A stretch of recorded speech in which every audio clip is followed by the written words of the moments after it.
Morning everybody, welcome back to another fossil hunting video. I've come to Robin Hood's Bay today. I'm going to the left side towards Hawsker. It's giving out a pretty bad weather forecast today, lots of heavy rain, so I'll see how much I can actually film. I'm in my full waterproofs today, so I'm well protected. It's just how well the camera will stand up with the rain.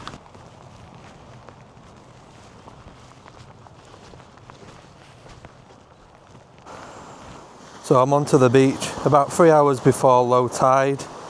I'm going to be walking round that way, round under the cliffs.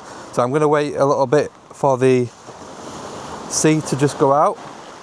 I could probably just about fit round without being too dangerous, but I'm going to wait a bit. I don't feel a need to rush round. There is quite a few rocks on this very first bit of the beach at Robin Hood's Bay, although I've not really found much of interest over the time that I've actually been looking here. I guess it only takes one good find to make it worthwhile having a scan. There we go, we've got the remains of what would have been a Pleuroceros ammonite eroding out right there. There we go, I've waited long enough. I can safely get round now. There's plenty of space for me to not have to go straight under the cliffs.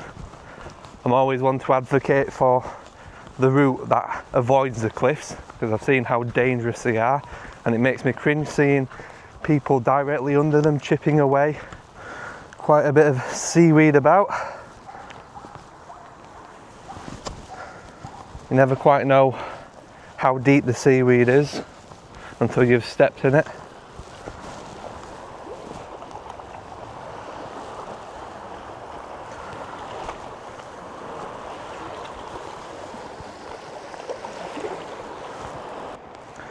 So I've made it round. The plan for me today is to basically skip this whole left side of Robin Hood's Bay, and I'm going to just head round. I have been here earlier in the week and actually I didn't find very much. So I'm going to get to the further parts of the beach where people don't look as much. But just walking along I did spot something what looks quite good, and it's an ammonite. And can you see it there? It looks like an androg eroding out, so let's take a look at it. I'm going to take that back because that little middle there may well be quite good. You never know. Remember everyone, if you do enjoy watching these fossil hunting videos, please consider hitting that subscribe button and giving the video a like. Thank you. You might be thinking there's an awful lot of rock for me to search here, but I am making my way further along the beach. I'm hoping to hit some places that are not often searched as much. There's a huge chance that I've walked by something amazing, but that's the gamble with fossil hunting. You never quite know how far you should walk or how accurately you should be searching.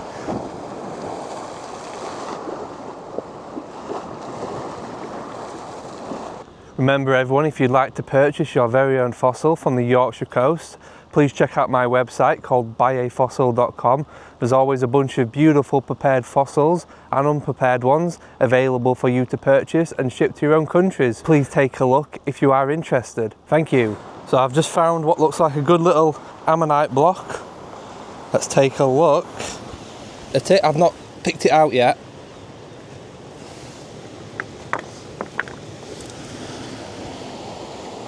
So there's one there, one on the back.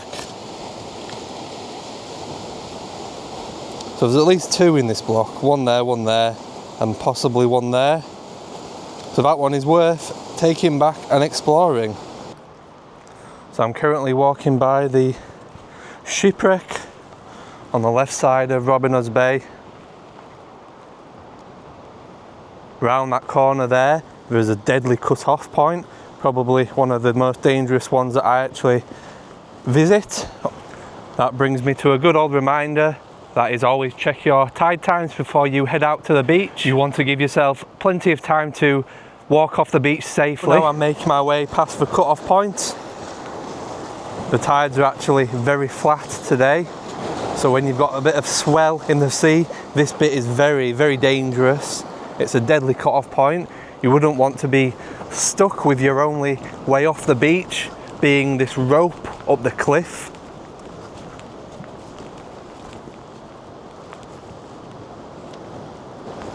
So today we've had so far 2 good finds. We've had that first little androg, a low Elias ammonite, 200 million years old, and then round that corner I picked up the Amalpheus multi-block. There's 2 or 3 in it, so we'll see if I can make anything from that block.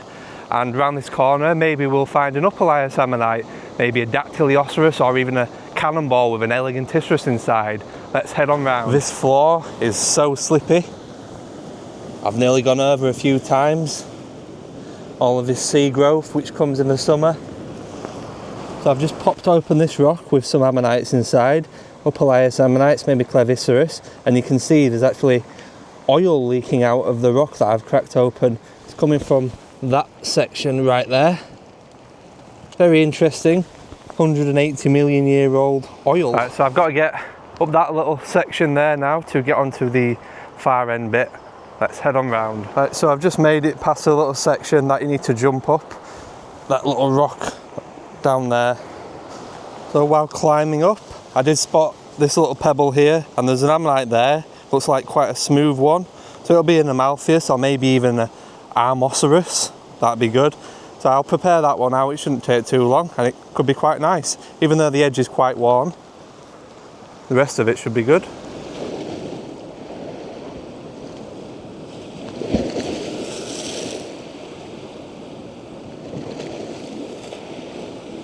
So the only trouble now is how slippy the floor is. So I'm just taking it one step at a time, and hopefully I don't end up on my bum. So I've switched you back on again for 2 more finds that I've just picked up. One is this lovely piece of fossilised wood that I collected a few metres away, and the next one is a lovely fossilised shell. And it's right here. Oh, that is nice. Let's find out if it's double-sided. Nope. It's got beautiful detail. It's not been in the sea for too long, that. Like a scallop shell. So I'm just making my way to the big upper Elias and middle Elias bay called Fargetics, round at Hawsker Bottoms. And I've just spotted, a little bit close to the cliff, but I'm just going to peek, a massive rock, and it's got a huge bivalve on it. Look at the size of that. That's my foot, just to give you some type of scale. And it is just huge. I wish I could take that back, but way too heavy for the trek I've got to walk back.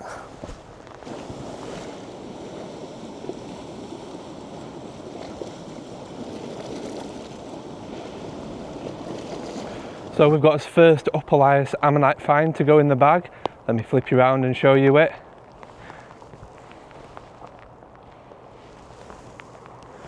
It's just a common Dactylioceras. Let's see if it's all there though.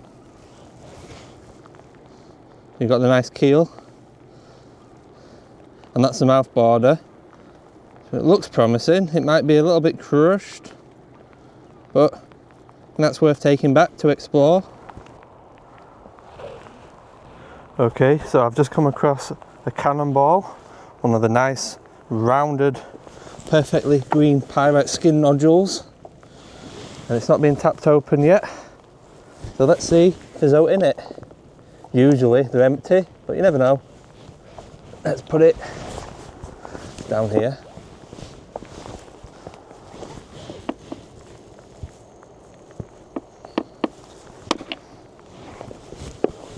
Looks like an empty one. I'll hit it again just to find out.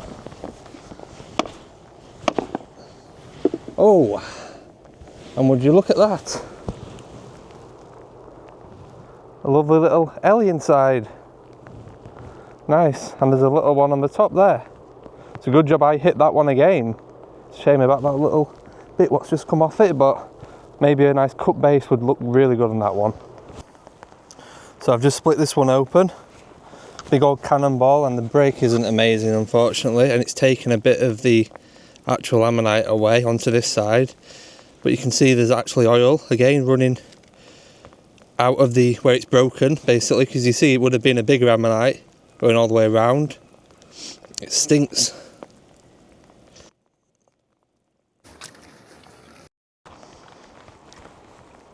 So we're on to the upper lias ammonites now. I've just spotted a nice dactylioceras nodule. So we've got the very edge peeking out there, and that is the mouth border where it will go around. So hopefully it's all in there. And I did also just spot a nice little shell. I know not a lot of people collect shells. It's worn away at the edge there, which is a shame, but I'll take it. I'm gonna go round the next bay, have a little look, maybe 5 to 10 minutes, and then I'll be making my way back before the tide comes in.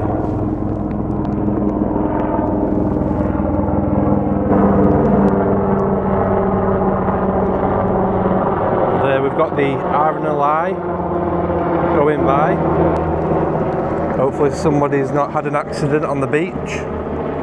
I've just spent about 15-20 minutes giving this bay and then the one next door a good old scouting around. It is quite picked over, there's smashed dacks everywhere, so it looks like it's been collected pretty well. But I did manage to find a few of the more common ammonites, a few worn dactylioceras, and that's a perinoceras there.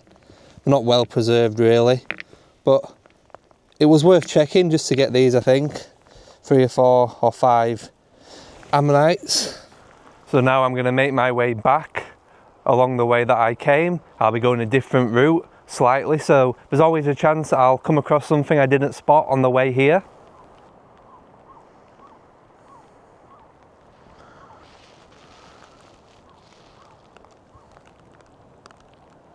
I've just popped this one open, a very chunky Dactylioceras semicellatum. It wasn't complete, it had this bit which had already worn away, which gave like an indicator that I should tap it. And what I'm going to do is pen all this away, and I'll have that nice middle, a really chunky one. I think that'll come out beautiful. I just need to remove some of this pyrite as well and clean out the middle. Almost back at Robiners Bay now, and I've just spotted this. A lovely piece of fossilised wood. I've actually picked a few really nice bits up today of fossilised wood, but I've not shown them. But this one I think is worth showing. Really nice. I think wood from this particular location is some of the best. I mean, this has been in the sea for a while, so it's lost a bit of detail, but I think you can still make it out. So it does look like the tide is slowly coming in again.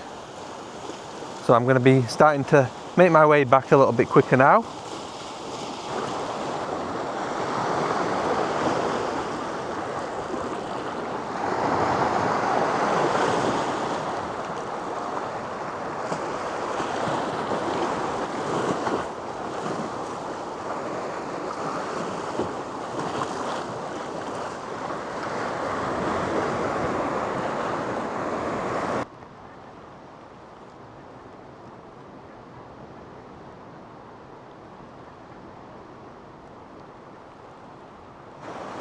Hopefully you have enjoyed today's video. It's been a little bit of a different place to hunt. I'm gonna head round to Robiners Bay. Very unlikely I'll find much there, but if I do, of course I'll show you it.